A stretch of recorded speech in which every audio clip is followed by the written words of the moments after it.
আর কতকাল গিরিধারী লাল আড়ালে আড়ালে রবে, নয়নেরই জল ছড়ে অবিরল, দর্শন দেবে কবে আড়ালে আড়ালে রবে। ভগবান শ্রীকৃষ্ণ ভারতের দুজন নারীকে ভয়ানক পাগল করে তুলেছিলেন। একজন তো রাধা আর অন্যজন রাজস্থানের মীরাবাই।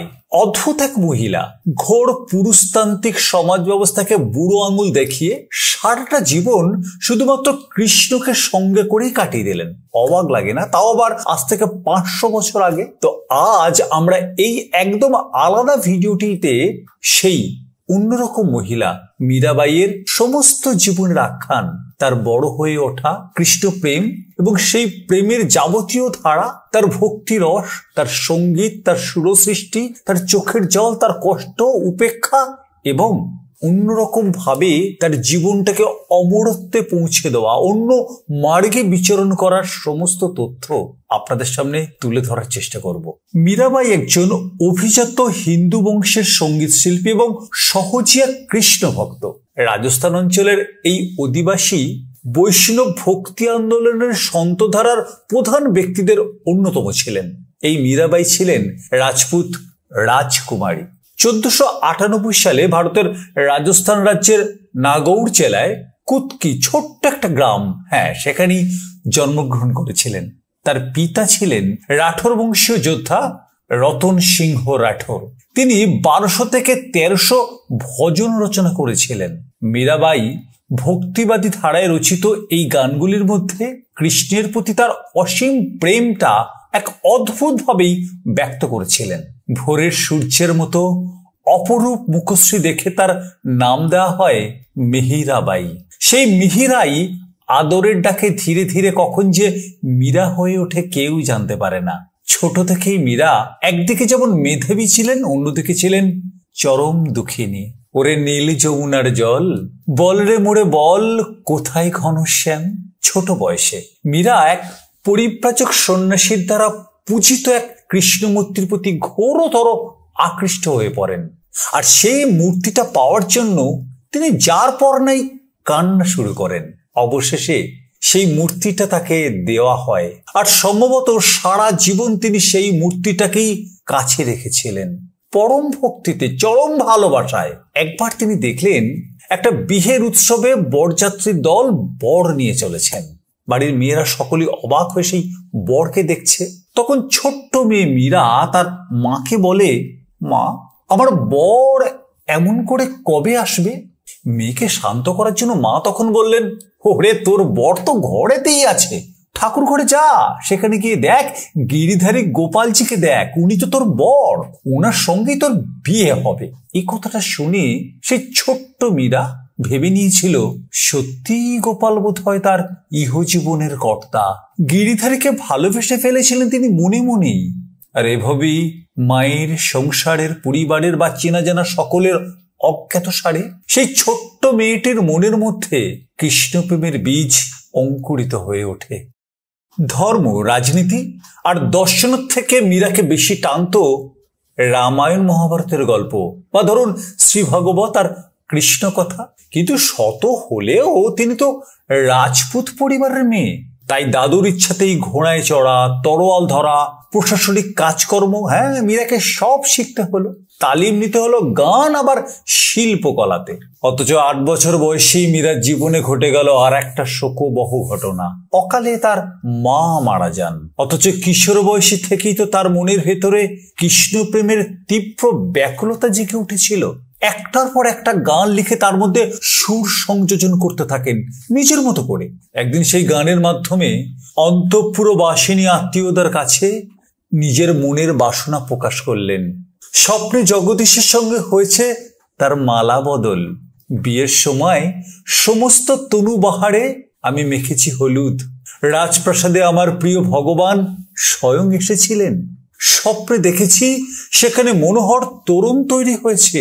এসেছে আমার পরম প্রিয় শ্রীকৃষ্ণ। আর এভাবেই মীরা শ্রীকৃষ্ণের কাছে নিজেকে সম্পূর্ণভাবে চিত্ত, মন, সমস্ত কিছু অর্পণ করলেন। রাজ ঐশ্বর্য তাকে বিন্দু মাত্রই কখনো স্পর্শ করতে পারল না। গাইতে গাইতে অধীর চাঁদ জাগা রাতে, নাচতে নাচতে মীরা সকাল করে পৃথিবীতে। খুব শৈশবে, খুব শৈশবে চিতোর রাজরানা সঙ্গারের জ্যেষ্ঠ পুত্র ভোজ রাজার সাথে এই মীরার বিয়ে হয়। যোদ্ধা পরিবারের সদস্য হয়ে মীরা জানান তিনি আসলে শ্রীকৃষ্ণের সাথে অনেক আগেই এই বিবাহ বন্ধনে আবদ্ধ হয়েছেন। সে সমস্ত দিন তার প্রিয় পুরুষের পায়ের সামনে বসে থাকে, মুখে মুখে প্রেমের কবিতা তৈরি করে, একতারা হাতে নিয়ে সে সুর দেয়, গান গায়। বিবাহিত সঙ্গীর প্রতি যথেষ্ট অনুরাগ সে একেবারেই বোধ করে না। রাত্রির বেলা বেরিয়ে ধারে কাছে সে চলে যায় কোনো মন্দিরে। প্রেমিকার সঙ্গে এই তার অভিসার বেলা। প্রতিবেশী থেকে পরিজন সকলে কিন্তু কানাঘুষো করতে থাকে মীরার জন্য। ভোজরাজা নিজের কুলমর্যাদা রক্ষা করতে স্ত্রীর জন্য ঘরেই একটা সুন্দর মন্দির তৈরি করে দেন। তিনি জানান, তোমার যা কাব্য সঙ্গীত চর্চা সুর সাধনা তুমি এই মন্দিরে বসেই করো। আয়ত আঁখের সুদর্শনা রাজপুত ঘরণী এই সিদ্ধান্তে খুব খুশি হন। এরপর দিন রাত্রি তিনি ওই রাজবাড়ির অন্দরমহলের মন্দিরে পড়ে থাকেন, আর সেখানেই কাব্য সঙ্গীত চর্চা সুর সাধনা চলতে থাকে। অদ্ভুত, ওই মন্দিরেই মীরার প্রেম, পূজা, আত্মনিবেদন ঘটে। শ্বশুরবাড়ির সকলে তার এই ঈশ্বর ভক্তিকে মেনে নিতে পারেনি। নানান রকম প্রশ্ন তোলে, কৌতূহল তৈরি হয়। মীরাবাইয়ের এই জীবনযাপনের কথা রাজ পরিবারের বাইরে ছড়িয়ে পড়ে। চিতোরের সাধারণ মানুষেরা এটাকে ঠিক মানতেও পারেননি, কিন্তু অনেকের চোখে তিনি হয়ে ওঠেন কৃষ্ণ সাধিকা। রাজপরিবারের অনেকেই মীরাবাইয়ের এই অদ্ভুত ধর্মের জীবনকে মানতে পারলেন না। তাই মীরাকে নানা প্রতিবন্ধকতা, সমস্যার সম্মুখীন হতে হয়। এদিকে ১৬শ শতকে বাবর কর্তৃক সাম্রাজ্য দখল করলে কিছু রাজপুত নিজেদের জীবন বাজি রেখে যুদ্ধে নেমে পড়েন। মীরার স্বামী ভোজরাজ সেই যুদ্ধে নিহত হয়। দ্বিতীয়বার মৃত্যুকে খুব কাছ থেকে দেখলেন মীরা, মায়ের পর স্বামী। আর এই প্রথম সে উপলব্ধি করল মেয়েদের বৈধব্য জীবনের লাঞ্ছনার কথা। সে সময়ের কথা, তখন মরা স্বামীর সঙ্গে সহমরণে যেতে হতো রাজপুত নারীদের। প্রথা মেনে মীরার শ্বশুর রানা সংজ্ঞাও আদেশ দিলেন মীরাকে সহমরণে যাওয়ার জন্য। রুখে দাঁড়ালেন মীরা, প্রতিবাদ করলেন, স্পষ্ট বললেন স্বামী তার একজনই, তিনি ভগবান শ্রীকৃষ্ণ।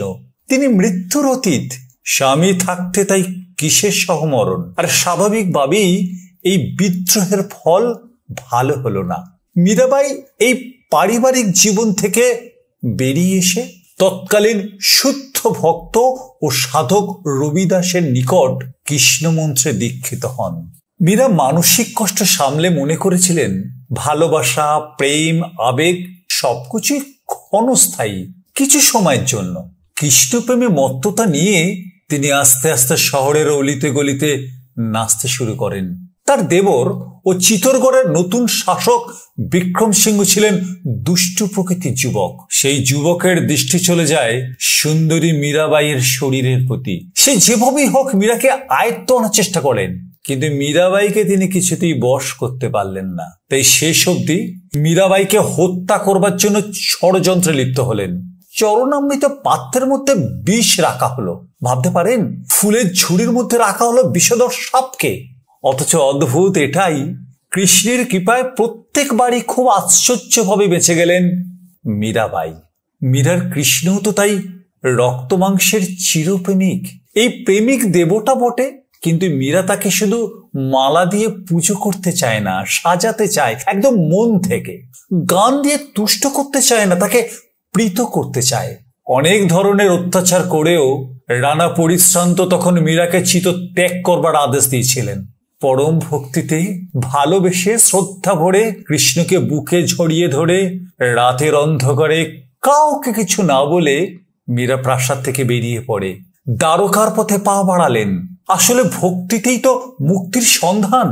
শেষ পর্যন্ত তিনি তার শ্বশুর বাড়ি ছেড়ে মের্তায় চলে এলেন। পঞ্চদশ ষোড়শ শতকের রাজপুতনার অন্যতম প্রধান মরমিয়া কবি হলেন মীরাবাই। শ্রীকৃষ্ণের উদ্দেশ্যে লিখেছেন কম বেশি ৫,০০০ বা 5000-এর বেশি ভজন ভক্তিগীতি, যা আজও ভারতবর্ষের সমস্ত জায়গায় কৃষ্ণপ্রেমীদের কণ্ঠে শোনা যায়। যদিও 5000-এর মধ্যে 4000 গান তার লেখা বলে প্রমাণ পাওয়া গেছে। নিজের লেখা অধিকাংশ কবিতাকেই সুর বসিয়ে গানের রূপ দিতেন মীরাবাই। তাই মীরা ভজনে তার বেশিরভাগ গানই দেখা যায় পিলু রাগের সংস্পর্শ, উচ্ছ্বাস আর অস্থিরতার একটা রাগ এই পিলু। তবে এটাও দেখা গেছে যে দেশ, সারং, ভৈরবী, ভীমপলশ্রী বিভিন্ন রাগ তার সঙ্গীতের মধ্যে মিশে আছে। মীরার কাব্য আর সঙ্গীতের দক্ষতা সত্যি সত্যি কোনো বিশেষণ দিয়ে ব্যাখ্যা করা যায় না। মীরা মনে করতেন বিশ্বব্রহ্মাণ্ডের একমাত্র পরম পুরুষ হচ্ছেন প্রভু শ্রীকৃষ্ণ। বৃন্দাবনে আসার পর মীরাবাইয়ের আধ্যাত্মিক জীবনের ব্যাপক পরিবর্তন ঘটে যায়। দিকে দিকে তার নাম ছড়িয়ে যায়। সুরদাস থেকে তুলসীদাস, চৈতন্য থেকে মীরা। শ্রীকৃষ্ণের এহেন সাধকেরা কেউই কিন্তু মহাভারতের শ্রীকৃষ্ণের সাধনা করেননি। তিনি সন্ন্যাসীব্রত অব্যাহত রেখেছিলেন। আর নাচ, গান, সঙ্গীতের মধ্য দিয়ে তিনি উত্তর ভারতের গ্রামে গ্রামে ছড়িয়ে পড়লেন। ছোট ছোট অঞ্চলে দল, উপদল তৈরি করে সেই সব সাধক সাধিকারা বাদ্যযন্ত্রকে নিয়ে গান গেয়ে বেড়াতে লাগলেন। বেনারসিতে কবিরের সাথে ঘনিষ্ঠতা নিয়ে নানান প্রশ্ন তৈরি হয়। অথচ এই দ্বারকাধামেই তার ইহজীবনের পরিসমাপ্তি ঘটে। 1547-এ দ্বারকাতেই নাকি মীরাবাইয়ের মৃত্যু হয়। কিন্তু অনেকেই বলে থাকেন এই মীরাবাইয়ের দেহ রণছড়ির শ্রী বিগ্রহে লীন হয়ে গিয়েছিল, অনেকটা শ্রী চৈতন্যের মতো। তার লড়াইয়ের প্রধান অস্ত্রই ছিল আত্মত্যাগ, আত্মদান আর সঙ্গীত। শেষের বছরগুলোতে সন্ন্যাসিনী হয়ে গুজরাটের দ্বারকায় মীরাকে দেখা গিয়েছিল। অমরত্ব পেয়েছিলেন মানবী কৃষ্ণভক্ত মীরাবাই। সমগ্র ভারতবর্ষে একটি মাত্র মন্দির আছে যেখানে কৃষ্ণ অর্থাৎ গোপালের পাশে দেখা যায় মীরাকে। আর এই মন্দিরটি রাজস্থানের আমের জেলায় অবস্থিত। বিখ্যাত এই মন্দিরটির নাম জগৎ শিরোমণি। এই মন্দিরটি মহারাজা মানসিংহের প্রথম স্ত্রী মহারানী কনকাবতীর পুত্র জগৎ সিংহের স্মরণে তৈরি করেছিলেন। আর এই মন্দিরটি খরচ হয়েছিল 11,70,000 টাকা। শুরু হয় 1599 সালে আর মন্দিরটি শেষ হয় 1608 সালে।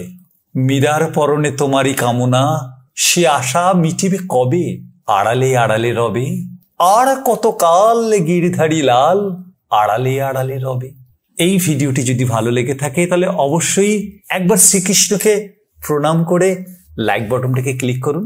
আর এই ধরনের ভিডিও আরো বেশি করে পেতে, তাড়াতাড়ি পেতে অবশ্যই আমাদের চ্যানেলটাকে সাবস্ক্রাইব করবেন। প্রত্যেকে ভালো থাকবেন। নমস্কার।